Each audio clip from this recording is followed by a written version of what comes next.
کو اپنا محبوب بنا لے تو ساری دنیا اس کی شکایتیں کرتی رہے، وہ سنتا ہی نہیں۔ ساری دنیا کہتی ہے پاگل ہو گیا ہے، یہ اتنا خراب آدمی ہے، اس کی ہر بات مانتا ہے، لیکن وجہ کیا ہے کہ اس کو اس سے محبت ہو گئی ہے۔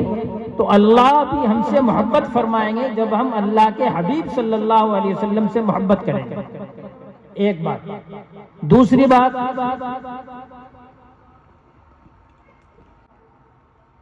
من احب کا تذکرات میں اس کی بات کو نکال لیتا ہے، بات کہیں کی چل رہی ہو اور وہ اس کی بات نکال لیتا ہے جس سے وہ محبت کرتا ہے، اپنے محبوب کی بات نکال کے لے آتا ہے۔ صاحب وہ ایسے ہیں، بات کہیں کی ہوتی ہے اور یہ بیچ میں اپنی بات لے آتا ہے۔ من احب شیئا اکثر ذکرہ، جو کسی کی محبت کرتا ہے تو اس کا ذکر بھی بہت کرتا ہے، اس کا تذکرہ بہت کرتا ہے، اس کی یاد بہت کرتا ہے۔ تو اگر ہم کو اللہ کے حبیب صلی اللہ علیہ وسلم سے محبت کرنی ہے تو پھر ہم کو نبی پاک صلی اللہ علیہ وسلم پر درود بھیجنا ہوگا کثرت سے۔ کیا کرنا ہوگا؟ کثرت سے درود شریف پڑھنا ہوگا۔ نبی پاک صلی اللہ علیہ وسلم کی ذات اقدس پر ہم کو زیادہ سے زیادہ درود شریف پڑھنا ہوگا، اور اس کی فضیلت کے لیے صرف اتنا کافی ہے کہ اللہ تبارک و تعالی قرآن پاک میں ارشاد فرماتے ہیں، ان اللہ وملائکتہ یصلون علی النبی یا ایھا الذین آمنوا صلوا علیہ وسلموا تسلیما۔ بڑی تاکید کے ساتھ، بڑے اہتمام کے ساتھ اللہ تبارک و تعالیٰ نے ارشاد فرمایا کہ اللہ خود بذات خود اپنے حبیب صلی اللہ علیہ وسلم پر درود بھیجتا ہے، اور اللہ کے فرشتے بھی اللہ کے حبیب صلی اللہ علیہ وسلم پر درود بھیجتے ہیں۔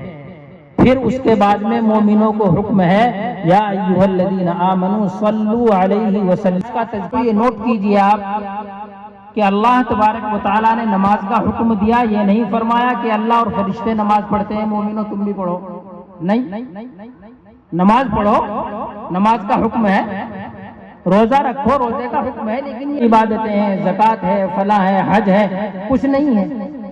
لیکن اللہ تبارک و تعالیٰ نے درود شریف کو اپنے اوپر بھی اور فرشتوں کے اوپر بھی۔ تو یہ شریعت کا، ہمارے دین کا، ہمارے مذہب کا ایک ایسا عمل ہے کہ اس عمل میں ہمارے ساتھ اللہ خود شریک ہے اور اللہ کے فرشتے بھی شریک ہیں۔ اور عربی کا ایک شاعر کہتا ہے، ادم الصلاۃ علی النبی محمد، کہ ہمیشہ نبی پاک صلی اللہ علیہ وسلم پر درود بھیجا کرو، اس لیے کہ نبی پاک صلی اللہ علیہ وسلم پر بھیجا ہوا درود کبھی مردود نہیں ہوتا، ہمیشہ مقبول ہوتا ہے، وہ کبھی رد نہیں ہوتا۔ نماز کے بارے میں اللہ تبارک و تعالیٰ کے نبی صلی اللہ علیہ وسلم نے ہمیں ارشاد فرمایا اور بتایا کہ بہت سے نمازی ایسے ہیں کہ ان کی نماز کو کپڑے میں لپیٹ کر ان کے منہ پر دے کر مار دی جاتی ہے، اللہ کے یہاں مقبول نہیں ہے۔ قرآن پاک کی تلاوت کرنا کتنا بڑا اجر و ثواب کا کام ہے، لیکن نبی پاک صلی اللہ علیہ وسلم نے ارشاد فرمایا، رب قارئ للقرآن والقرآن یلعنہ، بہت سے قرآن پڑھنے والے ایسے ہیں کہ قرآن ان پر لعنت بھیجتا ہے، صفات کی، مخارج کی، آداب کی رعایت نہیں کرتے یا بے وضو بغیر طہارت کے پڑھتے ہیں۔ تو ہر عبادت کے اندر یہ احتمال ہے کہ یہ مقبول ہوگی یا مردود ہوگی، بس ایک عمل درود شریف کا ایسا ہے کہ وہ ہر حال میں مقبول ہے، مردود ہونے کا سوال ہی نہیں۔ کیوں؟ اس لیے کہ اس میں خود رب تعالیٰ شریک ہے، خود فرشتے شریک ہیں۔ اگر کوئی آپ کو افسر یہ کہے کہ بھئی تمہارا فلاں کام ہے کہ ہاں کہ اچھا یہ درخواست لکھ کے لاؤ اور اس میں یہ لکھ دینا، تو اس کا مطلب یہ ہوتا ہے آپ کا کام ہو گیا، اس نے خود بتا دیا کیسے درخواست لکھنی ہے۔ تو اللہ تبارک و تعالیٰ نے خود بتا دیا کہ ہم بھی پڑھتے ہیں تم بھی پڑھو۔ یہ الگ بات ہے کہ درود شریف کا مفہوم اور درود شریف کا اللہ کیسے بھیجتے ہیں۔ جب اللہ کی طرف نسبت ہوتی ہے تو اس کا مطلب ہوتا ہے اللہ رحمتیں نازل فرماتا ہے۔ اللہ کے درود بھیجنے کا مطلب اللہ رحمتیں نازل فرماتا ہے نبی پاک صلی اللہ علیہ وسلم کی ذات اقدس پر، اور فرشتوں کے درود پڑھنے کا مطلب ہے کہ وہ نبی پاک صلی اللہ علیہ وسلم کے لیے دعائیں کرتے ہیں۔ تو اس عمل میں اللہ خود شریک ہے، جب قبول کرنے والا خود شریک ہے تو پھر یہ عمل مقبول اور مردود کیسے ہو سکتا ہے؟ یہ ناممکن بات ہے۔ تو اس لیے درود شریف کی کثرت کیجیے۔ اس سے ایک صحابی نبی پاک صلی اللہ علیہ وسلم کی خدمت اقدس میں حاضر ہوئے اور عرض کیا، یا رسول اللہ، میں آپ کے چہرہ انور کی طرف دیکھتا ہوں تو مجھے سکون ملتا ہے، لیکن جب میں گھر میں ہوتا ہوں اور میں کچھ دیر اور وقت گزر جاتا ہے کہ میں آپ کی زیارت سے مشرف نہیں ہو پاتا تو پھر مجھے بے چینی ہو جاتی ہے اور میں گھر سے دوڑتا ہوا آپ کی خدمت میں حاضر ہوتا ہوں اور آپ کے چہرہ مبارک کی زیارت کر کے میری بے چینی دور ہو جاتی ہے اور مجھے اطمینان حاصل ہو جاتا ہے۔ لیکن یہاں تو مجھے یہ سہولت میسر ہے، جنت میں آپ تو فردوس اعلیٰ میں ہوں گے، ہم پتہ نہیں جنت کے کس کونے میں ہوں گے، تو اگر وہاں میں آپ کی زیارت کرنا چاہوں گا تو پھر میں کیسے آپ کی زیارت کروں گا؟ اور زیارت نہیں ہوگی تو میں آپ کی زیارت کے بغیر جنت میں بھی کیسے رہ پاؤں گا؟ نبی پاک صلی اللہ علیہ وسلم نے ارشاد فرمایا، تم نے المرء مع من احب، انسان کا حشر اسی کے ساتھ ہوتا ہے جس سے وہ محبت کرتا ہے۔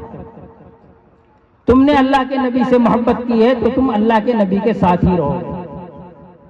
تو آج اگر ہم اللہ کے نبی صلی اللہ علیہ وسلم کی ذات اقدس پر درود شریف پڑھیں گے اور درود شریف کا نذرانہ پیش کریں گے خلوص کے ساتھ، للہیت کے ساتھ اور پورے اطمینان کے ساتھ، تو اللہ تبارک و تعالیٰ کی بارگاہ میں قبول ہوگا اور اللہ کے حبیب صلی اللہ علیہ وسلم کا اتباع بھی نصیب ہوگا، آپ کی محبت بھی نصیب ہوگی اور اللہ تبارک و تعالیٰ بھی ہم کو اپنا محبوب بنائے۔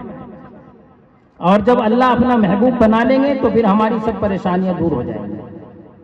تو اس لیے دوستو، دین پر عمل کرنا آسان ہو جاتا ہے جب ہمیں دین لانے والے سے محبت ہو جاتی ہے۔ ہمیں دین کے تمام شعبوں پر، تمام اصولوں پر عمل کرنا اس وقت آسان ہوتا ہے جب ہمیں اللہ اور اللہ کے رسول سے، دین بنانے والے، دین کو نازل کرنے والے اور دین کو ہم تک پہنچانے والے سے جب ہمیں محبت ہو جائے گی تو پھر دین پر عمل کرنا ہمارے لیے آسان ہو جائے گا۔ اور اگر ان سے ہمیں محبت نہیں ہوگی تو ہمارے لیے ایک سجدہ بھی ایک بہت بڑا پہاڑ معلوم ہوگا، ہم ایک وقت کی نماز بھی نہیں پڑھ پائیں گے، اس لیے کہ ہمیں ان سے محبت نہیں ہے۔ ہم لاکھ کرتے رہیں کہ صاحب ہم فلاں کی تقلید کر رہے ہیں، فلاں کا اتباع کر رہے ہیں، فلاں کا کر رہے ہیں، وہ اس لیے کر رہے ہیں کہ ہمیں نبی پاک صلی اللہ علیہ وسلم سے محبت نہیں ہے۔ آج ضرورت اس بات کی ہے کہ ہمارے معاشرے میں جو برائیاں پھیلی ہوئی ہیں ان کے سد باب کے لیے ہم درود شریف کی کثرت کریں۔ حضرت تھانوی رحمت اللہ علیہ نے زاد السعید کے مقدمے میں یہ بات لکھی ہے کہ جب ہمارے اطراف میں بہت زیادہ طاعون پھیلا اور ایک ایک گاؤں سے کئی سو اموات ہوتی تھی روزانہ، تو اس وقت حضرت نے درود شریف کا معمول بنایا اور روزانہ خانقاہ میں درود شریف پڑھا جاتا تھا۔ اس کی برکت سے تھانہ بھون میں طاعون داخل ہی نہیں ہوئی۔ یہ ہمارے بڑے لکھ رہے ہیں۔ تو درود شریف اللہ کی رحمتوں کے نزول کا سبب ہے، ہمارے گناہوں کے معافی کا سبب ہے، ہمارے درجات کی بلندی کا سبب ہے۔ اور ہمیں کیا چاہیے؟ آخرت میں ہمارے کام آئے گا، دنیا میں ہمارے کام آئے گا۔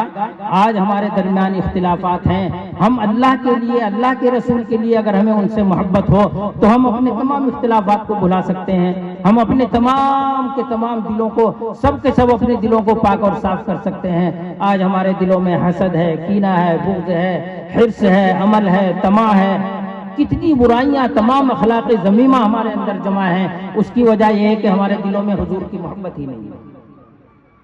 تو بھائی میں تو یہ درد لے کر کے آپ کے پاس آیا ہوں، میری طبیعت بھی خراب ہے، رات ہی میں میرا سفر بھی ہے، لیکن میں یہی پیغام آپ کو دینے کے لیے آیا ہوں کہ اللہ کے واسطے اپنا رشتہ اپنے حبیب، اپنے نبی سے جوڑ لو، اللہ کے واسطے اپنے نبی سے محبت بنا لو، اللہ کے واسطے اپنے نبی کو پہچانو کہ وہ راتوں اٹھ کر کے تمہارے لیے روئے ہیں اور ایک ایک امت کی مغفرت کے لیے کتنی دعائیں کی ہیں، اور آخرت میں جب سجدے میں گر جائیں گے، سجدے سے سر جب اٹھائیں گے، جب یہ کہا جائے گا سر توڑتا، اے محمد سر اٹھاؤ، جو تم کہو گے تمہیں دیا جائے گا، اور آپ امت کی مغفرت کا سوال کریں گے۔ اس امت کی سنت کو، اس نبی کی سنتوں کو تم پاؤں کے نیچے روند رہے ہو، اس نبی کی سنتوں کو تم نے دوسروں کے اعمال کے آگے دوسروں کی اقتدا کر کے ان کو پیچھے ڈال دیا ہے، ان کو اتنا ہلکے میں لے لیا ہے تم نے اس نبی کی سنت کو جس نے تمہارے لیے اتنی قربانیاں دی ہیں اور جس نے تمہیں دین کا صحیح راستہ بتایا ہے، اللہ کا قرآن لا کر کے دیا ہے، پورا دین لا کر کے دیا ہے۔ تو اللہ کے واسطے اپنا رشتہ اللہ سے جوڑو، اپنے آپس کے اختلافات کو ختم کرو۔ نبی پاک صلی اللہ علیہ وسلم ایک بار تشریف فرما تھے صحابہ کے مجمع میں، اچانک آپ کو ہنسی آ گئی۔ صحابی نے پوچھا یا رسول اللہ ما اضحکک اللہ، کس چیز نے آپ کو ہنسایا، کیوں ہنسے آپ؟ اضحک اللہ سنک، اللہ آپ کو ہمیشہ ہنستا ہوا رکھے۔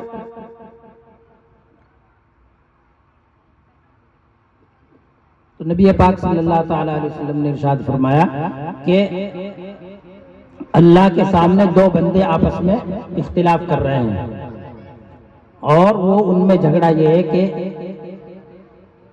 اس نے مجھ کو جتنی نیکیاں تھی اس کو دے دی گئی ہیں، چونکہ اس نے اس کو برا بھلا کہا، اس نے میرے اوپر ظلم کیا، اس نے میرے اوپر یہ کیا، اس نے میرا حق مارا، اس نے میرا فلاں کیا، اس نے میری بے عزتی کی، تو اس کی اچھائیاں جتنی ہیں وہ مجھے دے دی جائیں۔ اس سے کہا جائے گا دے دی جائیں گی، پھر کہا جائے گا پھر بھی رہ گیا، اس نے ظلم اتنا کیا ہے پھر بھی اس کے ذمہ باقی ہے، پھر کہا جائے گا کہ یا اللہ میرے تمام گناہ اس کے اوپر ڈال دو۔ تو اللہ تبارک و تعالیٰ فرمائیں گے کہ اپنی نظر اٹھاؤ اور دیکھو، تو جب وہ دیکھے گا تا حد نظر محلات شہر بسے ہوئے ہیں، بہترین زبردست محلات نورانی بنے ہوئے ہیں، تو وہ کہے گا کہ یا اللہ یہ کس نبی کے محل ہیں، یہ کس شہید کے محل ہیں، یہ کس صدیق کے محل ہیں؟ تو وہ اللہ تبارک و تعالیٰ فرمائیں گے کہ یہ اس شخص کے لیے ہیں جو ان کی قیمت ادا کرے، کہ یا اللہ ان کی قیمت کون ادا کر سکتا ہے؟ اللہ فرمائیں گے کہ ان کی قیمت تم ادا کر سکتے ہو۔ وہ عرض کرے گا یا اللہ میں اتنی بڑی جنت کی قیمت ادا کر سکتا ہوں؟ اللہ فرمائیں گے کہ ہاں۔ وہ عرض کرے گا کہ یا اللہ کیسے؟ کہ وہ اس طرح کہ تم اپنے اس بھائی کو معاف کر دو تو یہ ساری جنت تمہاری ہے۔ اور پھر حکم ہوگا کہ جاؤ دونوں ایک دوسرے کا ہاتھ پکڑو اور جنت میں داخل ہو جاؤ۔ ہم ذرا سی بات پہ سالوں مہینوں رشتہ داریاں ختم کر دیتے ہیں، بھائی بھائی سے نہیں بولتا۔ اللہ کے حبیب صلی اللہ علیہ وسلم نے ارشاد فرمایا من ترک شیئا للہ عوضہ اللہ خیرا منہ، جو اللہ کے لیے حق پر ہوتے ہوئے بھی اپنا حق چھوڑ دے تو اللہ تبارک و تعالیٰ اس سے 1000 درجہ بہتر اس کو عطا فرماتے ہیں۔ تو دوستو ہمیں اپنی اصلاح کرنی ہوگی، ہمیں اپنے اندر نبی پاک صلی اللہ علیہ وسلم کی محبت کا چراغ جلانا ہوگا، یہ شمع روشن کرنی پڑے گی اگر ہمیں اسلام کا سچا پیکر اور مظہر بننا ہے۔ اور ایسا باتیں بہت کچھ عرض کرنی تھی لیکن میرا گلا بھی ساتھ نہیں دے رہا ہے، طبیعت بھی ناساز ہے، وقت بھی کم ہے، انشاءاللہ پھر کبھی حاضری ہوگی۔ اللہ تبارک و تعالی آپ سب کو آپ کی محبتوں کا بہترین بدلہ نصیب فرمائے۔ میں تہہ دل سے آپ سب کا شکریہ ادا کرتا ہوں، شکر گزار ہوں، اتنی دیر آپ نے انتظار کیا۔ اللہ تبارک و تعالی آپ کو جزائے خیر عطا فرمائے اور اللہ تبارک و تعالی ہمارے اس میں بیٹھنے کو قبول فرمائے اور بار بار اللہ یہ مواقع نصیب فرمائے۔ اللہ آپ کے اس گاؤں میں خیرات و برکات کا نزول فرمائے، سب کو صحت و عافیت دے اور اللہ تبارک و تعالی ہماری ان تمام کاوشوں کو شرف قبولیت عطا فرمائے۔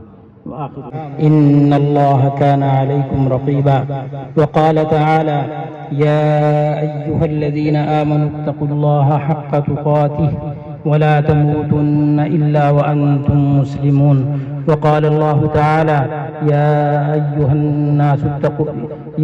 أيها الذين آمنوا اتقوا الله وقولوا قولا سديدا يصلح لكم أعمالكم ويغفر لكم ذنوبكم ومن يطع الله ورسوله فقد فاز فوزا عظيما وقال النبي صلى الله عليه وسلم النكاح من سنتي فمن رغب عن سنتي فليس مني أو كما قال صلى الله عليه وسلم۔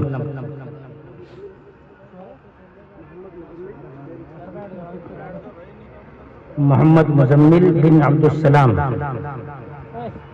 آپ کا نکاح زینب پروین حافظ محمد انیس صاحب کی صاحبزادی سے ایک وکیل اور 2 گواہ اور اس مجمع عام کی موجودگی میں بمہر بعوض 10,000 روپے سکہ رائج الوقت نقد آپ کا نکاح زینب پروین صاحبزادی حافظ محمد انیس صاحب سے کیا جا رہا ہے. آپ کو قبول ہے؟ بارک اللہ فیک. محمد جابر ترنم پروین بنت عبد الرزاق، ان کا نکاح آپ سے ایک وکیل 2 گواہ اور اس مجمع عام کے سامنے 5,000 روپے سکہ رائج الوقت بعوض مہر 5,000 روپے سکہ رائج الوقت نقد آپ کے نکاح میں ترنم پروین بنت عبد الرزاق کو دیا. آپ نے قبول کیا؟ اللہ مبارک فرمائے.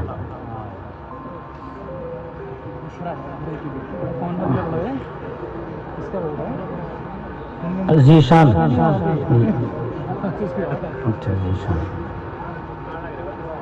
بشرا بنت بھورا، بشرا بھورے کی بیٹی کا نکاح آپ سے گواہ اور وکیل اور اس مجمع عام کی موجودگی میں بعوض مہر 5,000 روپے سکہ راج الوقت نقد آپ کے ساتھ کیا جا رہا ہے. آپ کو یہ منظور ہے؟ بارک اللہ فیکم. سبحانك اللهم وبحمدك وتبارك اسمك وتعالى جدك ولا إله غيرك. اللهم صل على سيدنا ومولانا محمد